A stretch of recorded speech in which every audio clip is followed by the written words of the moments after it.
இந்த வருஷம் ஆரம்பமே சுக்கிரன் மேஷ ராசியிலிருந்து தன் பயணத்தை துவக்கிறாரு. மாற்றங்களை தரக்கூடிய ஆண்டாக இருக்கும். அந்த மாற்றத்திற்கு யார் காரணம்னு கேட்டால் உங்களுடைய அந்த பிஸ்னஸ் போகிறத்தினுடைய பெயர்ப்புகள் உலகறிய செய்யக்கூடிய வாய்ப்புகள் ஏற்படும். உங்களுக்கு அதீத லாபம் ஏற்படுகின்ற நேரம். 25 நாள் சுக்கிர பயிற்சிங்கிறது மிதுன ராசிக்கு வளர்ச்சியையும் சந்தோஷத்தையும் எழுச்சியையும் தரக்கூடிய மாதமாக இருக்கு. மிதுன ராசி நண்பர்களுக்கான சுக்கிர பயிற்சி பலன்கள். தசமஸ்தானத்தில் இருந்த சுக்கிரன் பிரச்சனையை கொடுத்தாரு, ஆனால் சமாளிக்கக்கூடிய வகையில் தைரியத்தை கொடுத்தார். இப்போ அந்த சுக்கிரன் உங்கள் ராசிக்கு 11ஆம் இடத்துக்கு வராரு. பூர்வ புண்ணிய ஸ்தானத்தை பார்க்குறாரு. ஓம் ஸ்ரீ குருப்யோ நமஹ. ஹரிஹி ஓம். ஜெய் புவனேஸ்வரி. அனைத்து டிவோட்டி நேஷன் நேயர்களுக்கும் உங்கள் வேத ஜோதிடர் பிரகாஷ் நரசிம்மனின் அன்பான வணக்கங்கள். சுக்கிர பயிற்சி பலன்கள், அதாவது விஸ்வாவசு வருஷத்தினுடைய கடைசி சுக்கிர பயிற்சி. அதே மாதிரி பராபவ வருடத்தில் வரக்கூடிய முதல் சுக்கிர பயிற்சி. இது எப்படி சார் இப்படி சொல்லலாம்? ஏன்னா பராபவ வருடம் வந்ததுக்கு அப்புறம் தான் மே மாதம் தானே அடுத்த பயிற்சி. கரெக்டு தான். இந்த வருஷம் ஆரம்பமே சுக்கிரன் மேஷ ராசியிலிருந்து தன் பயணத்தை துவக்கிறாரு. மாற்றங்களை தரக்கூடிய ஆண்டாக இருக்கும். அந்த மாற்றத்திற்கு யார் காரணம்னு கேட்டால் இந்த சுக்கிரன் தான் காரணம். சனி 12ஆம் இடத்துல இருக்காரு. மேஷராசிக்கு 12ஆம் இடம், காலபுருஷ தத்துவமான மேஷ லக்னத்துக்கு 12ஆம் இடம். ஸோ அந்த இடத்துலேருந்து உச்சஸ்தானத்தை விட்டு சுக்கிரன் வெளியில் வர்றதுனால குறிப்பாக ஒரு விஷயம் மாற்றங்கள் வரும். இந்த அசுரத்தன்மை உடைய தலைவர்கள்லாம் கொஞ்சம் அடங்கி போகக்கூடிய சூழ்நிலை ஏற்படும். இதில் இந்த மாதத்தை பொறுத்த வரைக்கும் இது எப்போ நடக்கிறது அப்படின்னு பார்த்தீங்கன்னா மார்ச் 25, 2026 முதல் ஏப்ரல் 19, 2026 வரை, அதாவது ஏப்ரல் 19ஆம் தேதி வரைக்கும் மேஷ ராசியில் சுக்கிரன் சஞ்சாரம் பண்ண போகிறாரு. மார்ச் 25ஆம் தேதி மீன ராசியில் உச்சஸ்தானத்தை விட்டு வெளியில் வந்து மேஷ ராசிக்கு வரார். மார்ச் 25லேருந்து ஏப்ரல் 14ஆம் தேதி வரைக்கும் சூரியன் சனி சேர்க்கை. அதில் இன்னொரு விஷயம் என்ன அப்படின்னு பார்த்தீங்கன்னா, ஏப்ரல் 2ஆம் தேதியிலேருந்து ஏப்ரல் 14ஆம் தேதி வரைக்கும் சூரியன் சனி செவ்வாய் நெருப்பு கிரகங்கள் அந்த இடத்துல சேர்ந்துருக்கு. ஸோ இந்த அரசாங்க ரீதியான சில குழப்பங்கள் ஏற்படுறதுக்கான வாய்ப்பு இருக்குது. சில விஷயங்கள்லாம் இப்போ தலைமை பதவியில் இருக்கிறதெல்லாம் தலைமை பதவியை இழந்து புதிய நபர்கள் தலைமை பதவிக்கு வரக்கூடிய காலகட்டமாக இருக்குது. இந்த சுக்கிர பயிற்சியில் பல மாற்றங்கள் ஏற்படும். குறிப்பாக கலைத்துறை சார்ந்தவர்களுக்கு ஏமாற்றங்கள் மிஞ்சக்கூடிய சூழ்நிலை. கலைத்துறையினால் பாதிப்பு ஏற்படுத்த நபர்கள் அடங்கி போவார்கள். கலைத்துறையில் யாருக்கெல்லாம் ஆதாயம் ஏற்பட்டதோ அவங்களுக்கெல்லாம் இப்போது அந்த ஆதாயத்திலிருந்து விடுதலை கிடைப்பதற்கான வாய்ப்புகள் ஏற்படும். ஸோ இந்த சுக்கிர பயிற்சிங்கிறது மேஷ ராசிக்குள்ளே வராரு. இந்த மேஷ ராசிங்கிறது செவ்வாயோடைய வீடு. எதிரியோட வீட்டில் சுக்கிரன் போகிறாரு. ஏற்கனவே சனி சூரியன் சுக்கிரன் சேர்க்கை பாதிப்பை தரும்னு நம்ம சொல்லிகிட்டு இருக்கோம். கிட்டத்தட்ட இது உலக அளவில் ஒரு பெரிய ஒரு மேஜர் ஷிஃப்ட் நடக்கக்கூடிய நாட்களாக இருக்கும். ஸோ நம்ம கொஞ்சம் கவனமாக இருந்துக்கணும். இது எத்தனை நாளைக்கு அப்படின்னு பார்த்தீங்கன்னா மார்ச் 25லேருந்து ஏப்ரல் 19 வரைக்கும். கிட்டத்தட்ட இதில் ஒரு 6 நாள், அதில் ஒரு 19 நாள், 25 நாட்கள். இந்த 25 நாட்கள் உலகத்தையே அப்படியே புரட்டி போடக்கூடிய வகையில் இருக்கும். உங்களுடைய தனிப்பட்ட ஜாதகத்துக்கு எப்படிப்பட்ட பலன்கள் அமைய போகிறதுன்னு பார்க்க போகிறோம். இதில் உங்களுடைய தனிப்பட்ட ஜாதகத்துக்கு பலன்கள் தெரிந்து கொள்ள வேண்டும். இந்த சுக்கிர பயிற்சி எப்படிப்பட்ட நற்பலன்கள் அல்லது சங்கடமான பலன்கள் கொடுக்க போகிறதுன்னு தெரிஞ்சுக்கணும்னு ஆசைப்படுறவங்க கீழே கொடுக்கப்பட்டுள்ள தொலைபேசி எண்களில், அலைபேசி எண்களில், வாட்ஸ்அப் எண்களில் தொடர்பு கொண்டு நேரடியாகவோ அல்லது வாட்ஸ்அப் மூலமாகவோ பலன்களை தெரிந்து கொள்ளலாம். இதற்கு கட்டணம் உண்டு.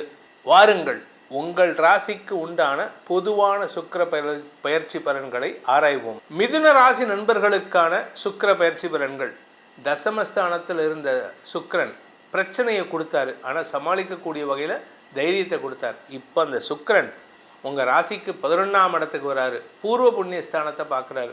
இந்த ராசியில் பிறந்த இளம் ஆண் பெண்கள், குடும்ப தலைவிகள் வம்ச விருத்திக்கான வாய்ப்பை ஏற்படுத்துவார்கள். கலைத்துறை நண்பர்களுக்கு செல்வாக்கு அதிகரிக்கும். வேலை செய்கிற இடத்துல ஆப்போசிட் ஜெண்டர் மேல் அதிகாரி, இப்போ நீங்கள் ஒரு ஆணாக இருக்கீங்க, நீங்கள் வேலை செய்கிற இடத்துல உங்களுடைய டீம் லீடரோ இல்லை ப்ராஜெக்ட் மேனேஜரோ ஒரு பெண்ணாக இருந்தால் அவர்களால் உங்களுக்கு மரியாதை உயர்வு ஏற்படும்.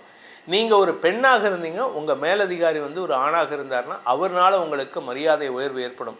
ஆனால் ஆஃபீஸில் ஒரு இக்கட்டான சூழ்நிலை ஏற்படுறதுக்கான நேரம் கூட ஒர்க் பண்ணுறவங்களால் ஏற்படும். அதை இவர் தான் காப்பாற்ற போகிறார்.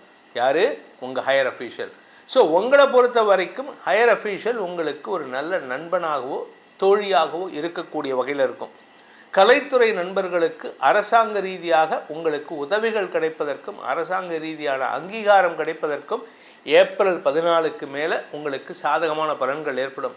அதே சமயம் இந்த ராசியில் பிறந்த குடும்ப தலைவிகள் அல்லது குழந்தைகள் இவங்க 2 பேர்த்துக்குமே சந்தோஷ நிகழ்வுகள் ஏற்படுறதுக்கான வாய்ப்பு இருக்குது. பிரிந்த உடன்பிறப்புகளுடன் ஒற்றுமைத்தன்மை ஏற்படுகின்ற வாய்ப்புகள் இருக்குது.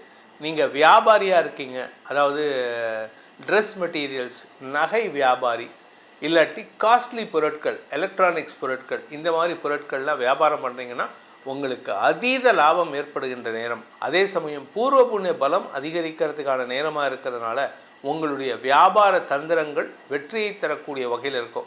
அதே சமயம் இந்த ராசியில் பிறந்த குழந்தைகள் தங்களுடைய படிப்பு சார்ந்த விஷயங்களில் பெரிய வெற்றிகளை நிலைநிறுத்தி குடும்ப கௌரவத்தை உயர்த்துவதற்கான வாய்ப்புகள் ஏற்படும். உங்களுடைய கௌரவம் தாங்க உங்கள் குடும்ப கௌரவம். ஸோ இந்த குழந்தைங்க தங்களுடைய பொறுப்பை உணர்ந்து செயல்படுவார்கள்.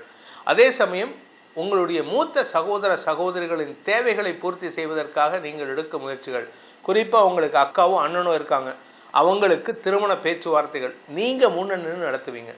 இந்த மிதுன ராசியை பொறுத்த வரைக்கும் மூத்த சகோதர சகோதரிகளின் திருமண விஷயத்தில் உங்களுடைய பங்களிப்பு அளப்பரியதாக இருக்கக்கூடிய வகையில் இருக்கும். அதே சமயம் வியாபாரத்தில் இருக்கிறவங்க எதிர்பாலின பிஸ்னஸ் பார்ட்னர்ஸ், உங்களுடைய பார்ட்னர்ஸ் ஆப்போசிட் ஜெண்டராக இருந்தால் அவர்கள் மூலமாக புதிய வாய்ப்புகள் தேடி வருகின்ற வாய்ப்பெல்லாம் இருக்குது. கடல் கடந்த பயணத்தில் ஆதாயம் ஏற்படும். கடல் கடந்த பயணத்தின் மூலமாக திரவிய லாபம் ஏற்படுகின்ற நாட்களாக இந்த சுக்கிர பயிற்சி இருக்கும். ஸோ மிதுன ராசியை பொறுத்த வரைக்கும் பெரிய மாற்றங்களை தரக்கூடிய, வளர்ச்சியை தரக்கூடிய, சந்தோஷ அனுபவங்களை தரக்கூடிய நாட்களாக இந்த சுக்கிர பயிற்சி இருக்க போகிறது.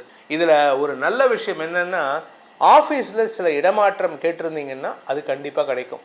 சிலர் பார்த்தீங்கன்னா வேலை இல்லாமல் இருக்கிறவங்களுக்கு இப்போ வேலை கிடைக்கும், பதவி கிடைக்கும். உங்களுக்கு நீங்கள் ஏதாவது ஒரு அசோசியேஷனில் இருக்கீங்க, ஒரு பேர் என்ன, ஒரு பிஸ்னஸ் ஃபோரம், அதில் நீங்கள் தான் முக்கிய பொறுப்பாற்றக்கூடிய வாய்ப்புகள் இருக்குது. உங்களுடைய பொறுப்புத்தன்மையின் காரணமாக உங்களுடைய அந்த பிஸ்னஸ் ஃபோரத்தினுடைய பெயர் புகழ் உலகறிய செய்யக்கூடிய வாய்ப்புகள் ஏற்படும். ஸோ இந்த மாதம் அப்படிங்கிறது, இந்த 25 நாள் சுக்கிர பயிற்சிங்கிறது மிதுன ராசிக்கு வளர்ச்சியையும் சந்தோஷத்தையும் எழுச்சியையும் தரக்கூடிய மாதமாக இருக்குது. இதில் எதிர்வாழினத்தவர்களின் உதவி அளப்பரியதாக இருக்கும்.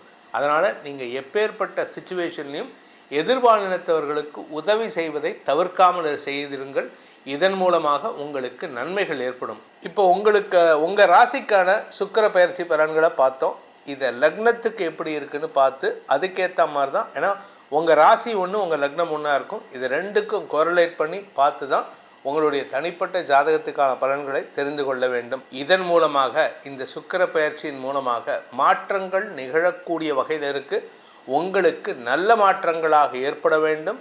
எதிர்பாலினத்தவர்களால் பிரச்சனைகள் வராமல் இருந்து உங்களுக்கு நன்மைகள் ஏற்பட வேண்டும் எனும் அடியேனின் பிரார்த்தனையை சமர்ப்பித்து உங்கள் அனைவருக்கும் நல்வாழ்த்துக்களை தெரிவித்துக் கொண்டு உங்களிடமிருந்து விடைபெறுவது உங்கள் வேத ஜோதிடர் பிரகாஷ் நரசிம்மனின் அன்பான வணக்கங்களுடன். நன்றி, வணக்கம்.